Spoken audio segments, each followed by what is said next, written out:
할렐루야. 세계로 열린 선교방송 여러분 반갑습니다. 하나님은 세계 열방에 여러분들을 사랑하십니다. 할렐루야.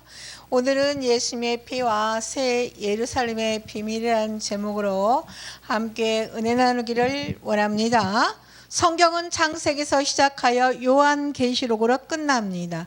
많은 사람들이 성경을 수많은 이야기의 모음이라고 생각을 하지만 사실 성경은 하나의 이야기입니다.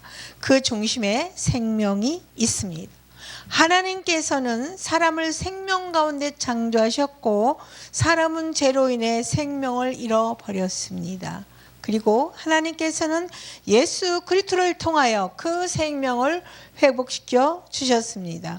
성경의 마지막 장에는 생명수가 흐르고 생명나무가 열매 맺는 새 예루살렘이 등장합니다. 오늘 우리는 창세기의 생명나무와 예수님의 피 그리고 새 예루살렘을 어떻게 연결이 되는지 성령의 조명 아래 살펴보도록 하겠습니다. 하나님은 사람을 생명으로 창조하셨습니다. 창세기 장 7절 말씀, 여호와 하나님이 흙으로 사람을 지으시고 생기를 그 코에 불어넣으시니 사람이 생명이 된지라. 아멘. 인간의 생명은 하나님으로부터 왔습니다. 하나님께서는 단순히 육체만 만드신 것이 아니라 하나님의 생명을 공급받는 존재로 만드셨습니다. 그래서 에덴 동산 한가운데 생명나무가 있었습니다. 아멘. 창세기 2장 9절 말씀, 동산 가운데에는 생명나무와 선악을 알게 하는 나무도 있더라. 아멘. 생명나무는 영원한 생명을 상징합니다. 하나님 안에 있는 생명을 상징합니다. 죄는 생명에서 떠나는 것입니다. 창세기 2장 17절 말씀입니다. 먹는 날에는 정녕 죽으리라. 아담과 하와는 선악과를 먹었습니다. 그 결과 즉시 육체가 죽지는 않았지만 영적으로 하나님과 분리되었습니다. 죽음이 들어왔습니다. 저주가 들어왔습니다. 눈물이 들어왔습니다. 질병이 들어왔습니다. 사망이 들어왔습니다. 그리고 생명나무로 가는 길이 막혔습니다. 창세기 3장 24절 말씀, 생명나무의 길을 지키게 하시니라. 아멘. 인류는 생명을 잃어버렸습니다. 구약의 제사는 생명을 회복하기 위한 그림자였습니다. 하나님은 사람을 포기하지 않으셨습니다. 가죽옷을 입혔어요. 짐승이 대신 죽었습니다. 그리고 피가 흘려졌습니다. 그때부터 피의 역사가 시작됩니다. 레위기 17장 11절 말씀입니다. 육체의 생명은 피에 있음이라. 하나님의 피 속에 생명을 두셨습니다. 그래서 제사함으로 위해서는 피가 필요했습니다. 그러나 황소와 염소의 피는 완전하지 못했습니다. 히브리서 10장 4절 말씀, 황소와 염소의 피가 능히 죄를 없이 하지 못함이라. 아멘. 구약의 모든 제사는 앞으로 오실 예수님을 가리키는 그림자였습니다. 할렐루야. 예수님의 피는 하나님의 생명입니다. 사도행전 20장 8절 말씀에 하나님이 자기 피로 사신 교회, 이 말씀은 놀라운 말씀입니다. 예수님이 피를 하나님 자신의 피라고 말씀하십니다. 예수님의 피를 하나님 자신의 피라고 말씀합니다. 예수님의 피를 하나님 자신의 피라고 말씀합니다. 왜 그렇습니까? 예수님은 단순한 인간이 아니시기 때문입니다. 요한복음 1장 1절과 14절 말씀입니다. 태초에 말씀이 계시니라.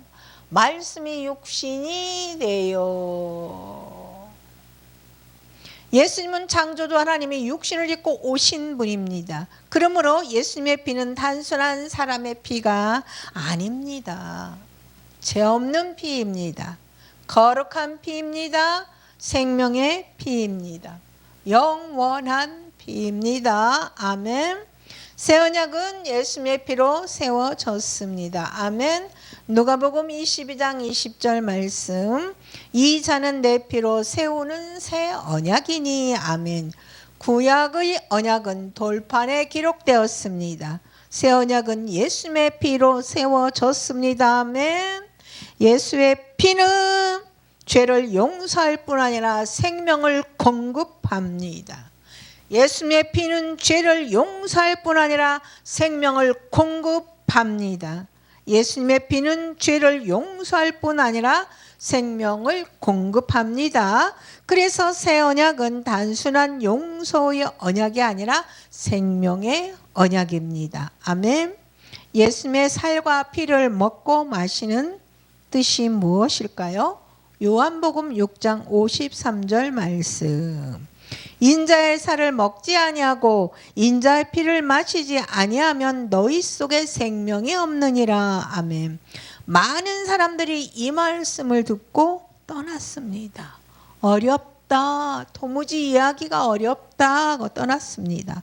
왜냐하면 육적으로 이해를 했기 때문입니다. 그러나 예수님은 영적인 말씀을 하셨습니다. 요한복음 6장 63절 말씀. 살리는 것은 영이니 육은 무익하니라. 예수님의 살은 말씀을 의미합니다. 말씀이 육신이 되어 오신 예수님을 의미합니다. 예수님의 피는 새 언약의 생명을 의미합니다. 우리가 말씀을 받아들이고 예수님을 믿을 때 생명이 우리 안에 들어옵니다. 할렐루야. 생명수의 강은 무엇일까요? 요한계시록 22장 1절 말씀입니다. 생명수의 강이 하나님과 어린 양의 보좌로부터 나서 아멘. 새 예루살렘에는 생명수가 흐릅니다. 사랑하는 여러분, 그 생명수는 무엇입니까? 성령의 역사입니다. 예수님께서 공급하시는 영원한 생명입니다. 예수님께서 공급하시는 영원한 생명입니다. 예수님께서 공급하시는 영원한 생명입니다. 요한복음 7장 38절 말씀. 그 배에서 생수의 강이 흘러나리라. 아멘. 그 배에서 생수의 강이 흘러나리라. 배에서 생수의 강이 흘러나리라고 하십니다. 새 예루살렘은 생명이 넘치는 것입니다. 할렐루야. 생명나무의 회복입니다. 요한계시록 22장 2절 말씀. 강 좌우에 생명나무가 있어. 할렐루야. 창세기에서 잃어버린 생명나무가 다시 나타납니다. 이것은 우연이 절대 아닙니다. 하나님의 구원의 역사가 완성되었음을 보여줍니다. 에덴 동산에서 잃어버린 생명이 회복된 것입니다. 할렐루야. 예수님의 피가 이루어 놓은 결과입니다. 할렐루야. 새 예루살렘은 어린 양의 신부입니다. 요한계시록 21장 9절 말씀. 어린 양의 아내를 내게 보이리라. 아멘. 새 예루살렘은 단순한 도시가 아닙니다. 구원받은 성도들의 공동체입니다. 새 언약의 백성입니다. 할렐루야. 예수님의 피로 씻음받은 사람들입니다. 어린 양의 신부입니다. 할렐루야. 성경 전체 결론은 창세기에는 생명나무가 있었습니다. 복음서에는 십자가가 있습니다. 요한계시록에는 새 예루살렘이 있습니다. 아멘. 생명나무를 잃어버린 인간은 십자가를 통하여 다시 생명을 얻게 되었습니다. 예수님의 피는 죄를 씻었습니다. 예수님의 피는 생명을 회복시켰습니다. 예수님의 피는 새 언약을 세웠습니다. 할렐루야. 생명나무와 예수님의 살과 피의 비밀을 우리는 알고 있습니다. 성경 전체를 한마디로 요약하면 생명의 회복입니다. 창세기는 생명나무로 시작을 했어요. 요한계시록은 생명나무로 끝납니다. 그리고 그 중심에는 예수 그리스도의 십자가가 있습니다. 많은 사람들이 성경을 종교책으로 생각합니다. 그러나 성경은 생명책입니다. 성경은 생명의 책입니다. 할렐루야. 성경은 생명의 책입니다. 하나님께서는 인간에게 종교를 주시기 위하여 사람을 만드신 것이 아닙니다. 생명을 주시기 위하여 사람을 창조하셨습니다. 할렐루야. 그래서 에덴 동산 중심에는 생명나무가 있었습니다. 우리는 생명나무가 무엇인지, 왜 잃어버렸는지, 그리고 예수님의 살과 피가 어떻게 생명나무를 회복하는지를 성령님 조명 아래 살펴보고 있습니다. 에덴 동산 중심에는 생명나무가 있었습니다. 창세기 2장 9절 말씀에 동산 가운데는 생명나무와 선악을 알게 하는 나무도 있더라. 아멘. 하나님께서는 에덴 동산에 많은 나무를 두셨습니다. 그러나 특별히 두 나무를 기록하셨습니다. 첫째는 생명나무입니다. 둘째는 선악을 알게 하는 나무입니다. 왜 하필 이 두 나무일까요? 이 두 나무는 두 길을 상징하기 때문입니다. 생명나무는 하나님을 의지하는 길입니다. 선악과는 스스로 하나님처럼 되려는 길입니다. 한쪽은 생명의 길입니다. 한쪽은 사망의 길입니다. 인생은 결국 이 두 길 중 하나를 선택하며 살아갑니다. 그러면 생명나무는 누구를 가리키는 것일까요? 잠언서 3장 18절 말씀. 지혜는 그 얻은 자에게 생명나무라. 아멘. 잠언서 11장 30절 말씀. 의인의 열매는 생명나무라. 아멘. 구약은 생명나무를 여러 모습으로 설명합니다. 그러나 신약에 오면 그 실체가 드러납니다. 이것이 바로 생명나무의 실체이십니다. 요한복음 14장 6절 말씀입니다. 내가 곧 길이요 진리요 생명이니. 아멘. 예수님은 단순히 생명을 주시는 분이 아닙니다. 생명 자체이십니다. 아멘. 생명나무는 결국 예수 그리스도를 예표하고 있습니다. 할렐루야. 인간은 생명나무를 잃어버렸습니다. 창세기 3장 20절과 24절 말씀을 요약을 하면 아담과 하와는 선악과를 먹었습니다. 그랬더니 그 결과로 하나님과 분리가 되었습니다. 그리고 나서 죄가 들어왔어요. 사망이 들어왔어요. 그리고 생명나무로 가는 길이 막혔습니다. 창세기 3장 24절에 생명나무의 길을 지키게 하시니라. 이것은 단순히 동산 출입금지가 아닙니다. 생명을 잃어버렸다는 뜻입니다. 하나님과 단절되었다는 뜻입니다. 영원한 생명을 누릴 수 없게 되었다는 뜻입니다. 인류의 모든 고통은 여기서 시작이 되었습니다. 하나님은 생명나무를 다시 주시기로 계획하셨습니다. 하나님은 인간을 버리지 않으셨습니다. 아멘. 창세기 3장 15절 말씀에 여자의 후손은 내 머리를 상하게 할 것이요. 아멘. 이 말씀은 최초의 복음입니다. 아멘. 하나님은 장차 오실 예수 그리스도를 약속하셨어요. 성경 전체는 이 약속이 이루어지는 과정입니다.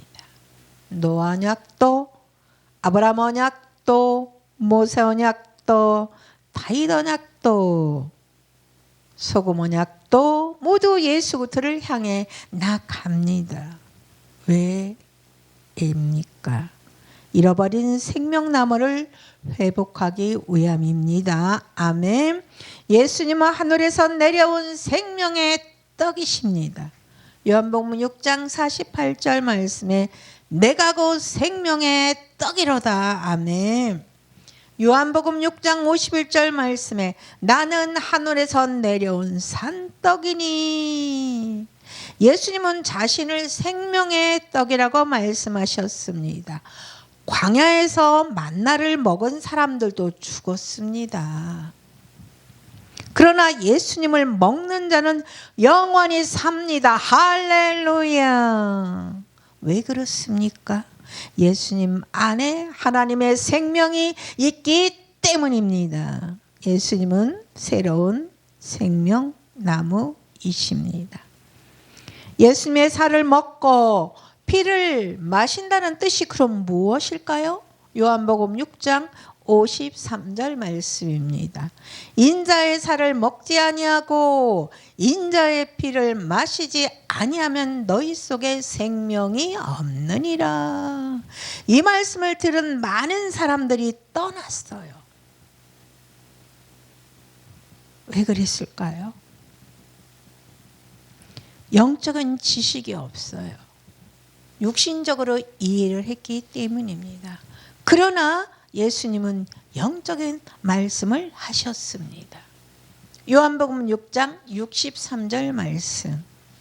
살리는 것은 영이니 육은 무익하니라. 할렐루야. 예수님의 살은 영원한 말씀입니다. 아멘. 말씀이 육신이 되어 오신 예수님, 그 예수의 피는 새 언약의 생명입니다. 우리가 말씀을 믿고 받아들일 때 예수님의 생명이 우리 안에 들어옵니다. 아멘. 십자가는 새로운 생명나무가 되었습니다.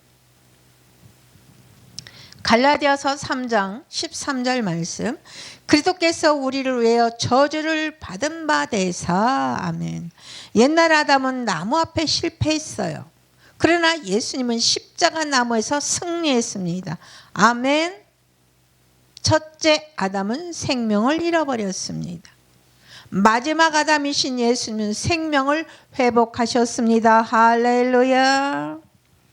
에덴 동산의 나무는 닫혀 있지만 십자가 나무는 열렸습니다. 아멘. 생명으로 가는 길이 다시 열렸습니다. 예수님의 피는 왜 중요합니까? 레위기 17장 11절 말씀. 육체의 생명은 피에 있음이라. 아멘. 하나님은 피 속에 생명을 두셨습니다. 그래서 죄를 씻기 위해서는 피가 필요합니다. 아멘. 사도행전 20장 28절 말씀입니다. 하나님이 자기 피로 사신 교회. 예수님의 피는 단순한 인간의 피가 아닙니다. 창조주 하나님께서 육신을 입고 흘리신 피입니다.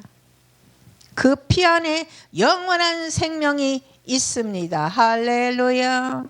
그 피 안에 새 언약이 있습니다.